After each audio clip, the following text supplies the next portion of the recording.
Você pergunta e nós respondemos. Aqui quem fala com você é sua irmã em Cristo, Rosani Barassal. Pastor, a primeira pergunta é do José Luiz. Uma pessoa que tem epilepsia está tomada por demônios ou é uma doença?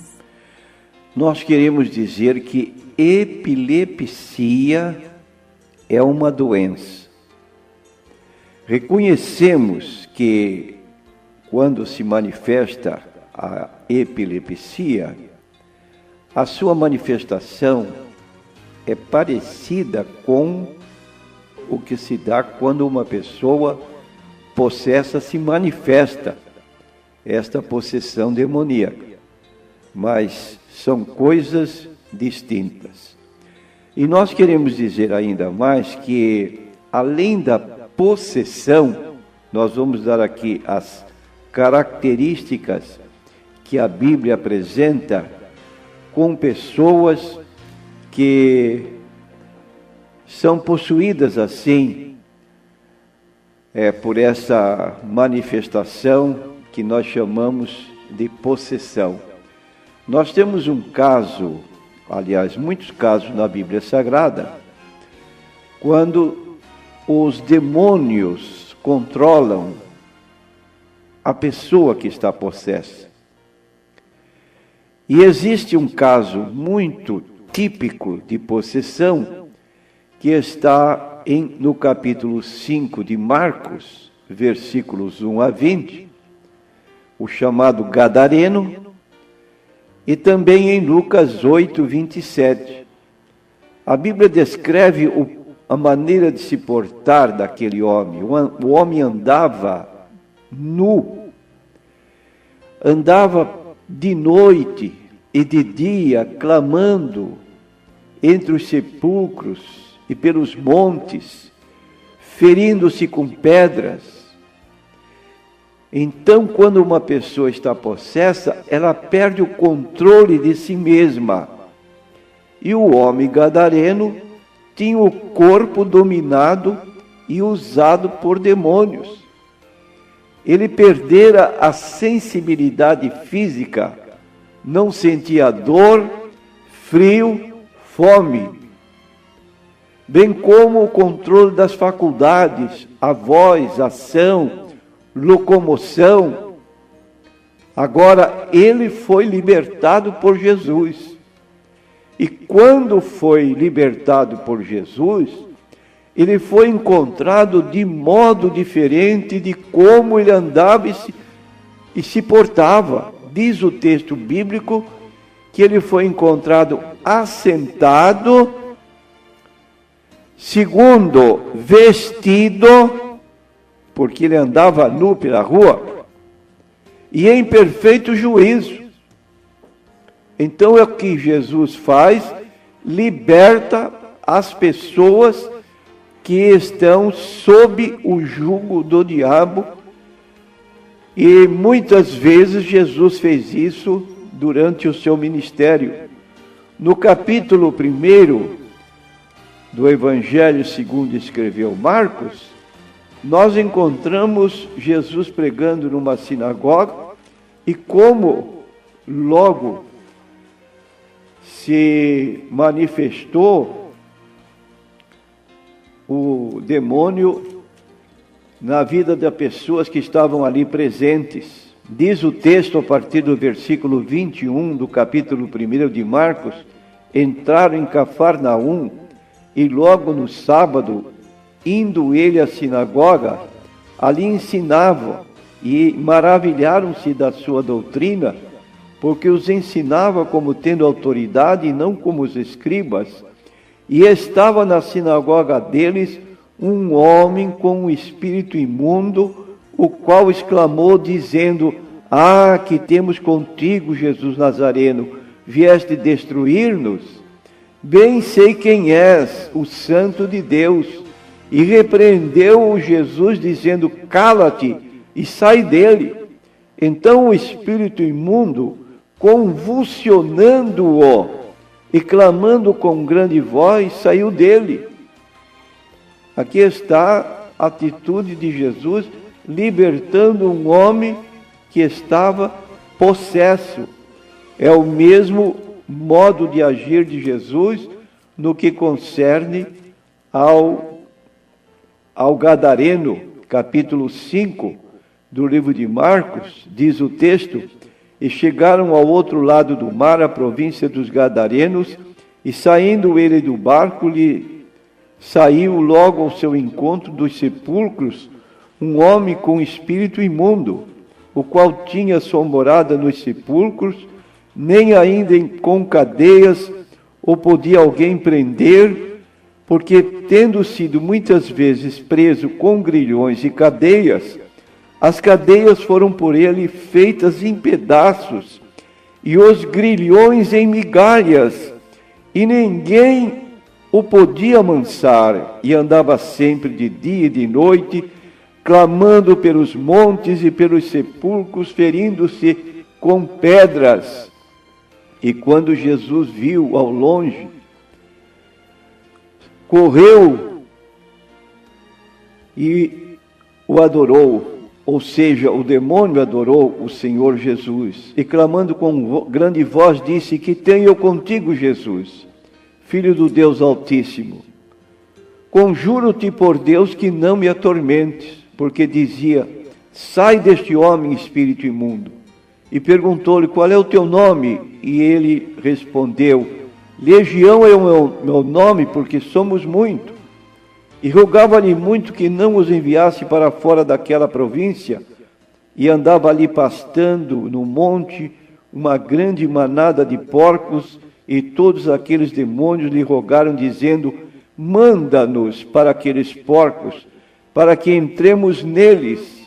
E Jesus logo lhe permitiu, e saindo aqueles espíritos imundos, entraram nos porcos, e a manada se precipitou por um despenhadeiro no mar. Eram quase 2.000, e afogaram-se. E diz então o texto: e foram ter com Jesus, e viram o endemoniado que tivera a legião, assentado, vestido, em perfeito juízo. É o que Jesus faz com as pessoas que estão possessas. Ele liberta. Agora existe uma outra situação. A epilepsia, repetimos, é uma doença.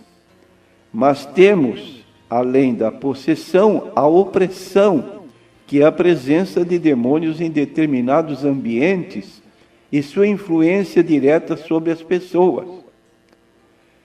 Então, a pessoa está nessa situação. Queremos dizer que a diferença entre possessão e opressão é que a possessão é a presença de um ou mais demônios dentro de uma pessoa, ao passo que a opressão opera de fora para dentro, já a possessão de dentro para fora. Tenhamos cuidado, porque podemos ter vitória, como disse o apóstolo Paulo: tudo eu posso naquele que me fortalece. E Romanos capítulo 8, versículos 31 em diante, quando Paulo declara: se Deus é por nós, quem será contra nós? Se Deus é por nós, quem será contra nós? Então aquele que está conosco é maior do que o que está fora, que são demônios que podem agir na vida das pessoas, mas o coração do cristão é o templo do Espírito Santo.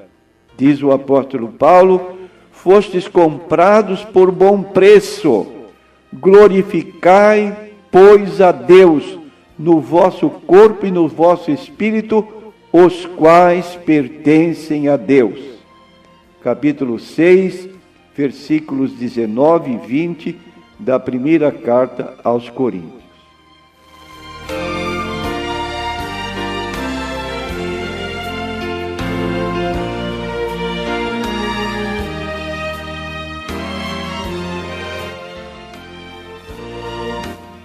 Pastor, temos mais uma pergunta. A Raquel: ela pergunta: por que o nome de Jesus não é Emanuel, conforme é citado em Isaías capítulo 7, versículo 14 e Mateus capítulo 1, versículo 23?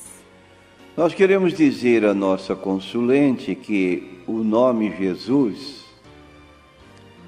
está em Mateus capítulo 1 e versículo 21, dado pelo anjo Gabriel, quando Jesus estava para nascer e Maria foi informada de que o nome da criança deveria ser este: e dará à luz um filho, e chamarás o seu nome Emanuel, porque ele salvará o seu povo dos seus pecados.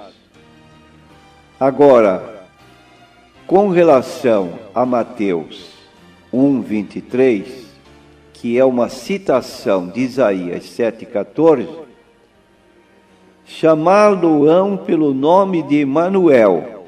Isso aparece em Isaías 7:14, que é traduzido no Novo Testamento, em Mateus 1:23, dizendo que esta palavra Emanuel é Deus conosco.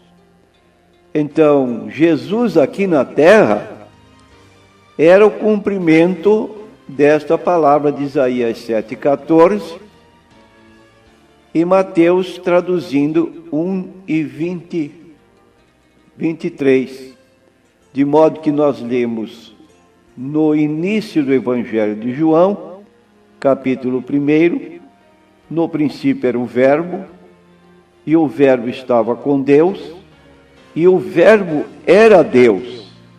E no versículo 10, nós vamos encontrar versículo 14: e o Verbo se fez carne e habitou entre nós, e vimos a sua glória como a glória do unigênito do Pai, cheio de graça e de verdade. Então, queremos dizer que a palavra Verbo indica o próprio Jesus. Fala da eternidade dele. No princípio era. Jesus já existia desde toda a eternidade. Existia coeternamente com Deus o Pai. E o Verbo estava com Deus, significando que o Verbo estava com o Pai. E em terceiro lugar, que o Verbo, Jesus, era Deus. Ora, se Jesus era Deus, considerando que Manuel quer dizer Deus conosco, era o cumprimento da profecia de Isaías, Deus conosco. E Jesus, então, no versículo 14, ele que era Deus, se fez carne, habitou entre nós, conforme nós lemos nos 4 evangelhos. Logo, dizemos que Jesus, em sua natureza, ele tinha uma natureza eterna, divina, igual a Deus o Pai. E como tomou a forma humana, ele tinha uma natureza humana, igual a nós, com exceção que não havia pecado nele. Foi gerado pelo Espírito Santo no ventre de Maria. Então Jesus era Deus desde toda a eternidade, e era homem a partir do tempo quando ele nasceu. Dizemos, usando um termo grego, Jesus era uma personalidade teantrópica. Repetindo, teantrópica, formada de 2 vocábulos: theos no grego, Deus, e anthropos no grego, homem. Ele era Deus e homem, em uma só pessoa, a pessoa de Jesus. Pastor, a Maria José Santana manda um abraço ao pastor e pede para orar por ela. Vamos orar no momento certo.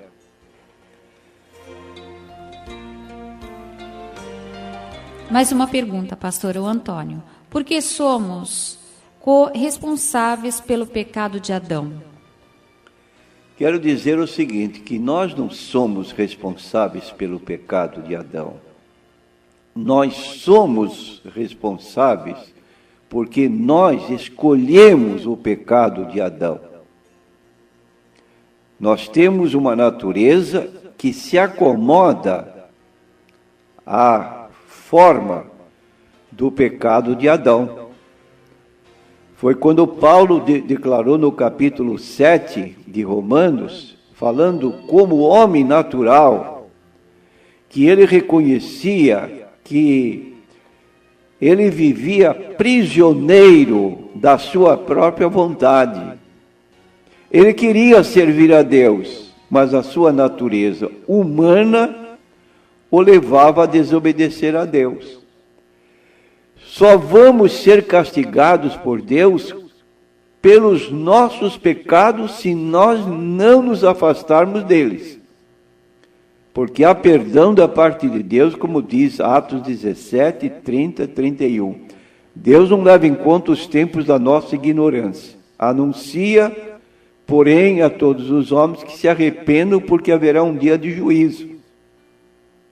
Juízo tão certo quanto é certa a ressurreição corporal do Senhor Jesus, com fatos históricos inegáveis, como Paulo apresenta em 1 Coríntios capítulo 15.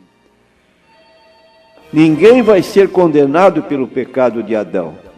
Vai ser condenado pelo seu pecado na preferência do pecado de Adão, que escolheu desobedecer a Deus. E é o que acontece conosco. Mas quando aceitamos Jesus, não vivemos mais pela vontade da carne, procuramos servir a Deus. Por isso diz o texto, nenhuma condenação há para os que estão em Cristo Jesus. Em Cristo Jesus.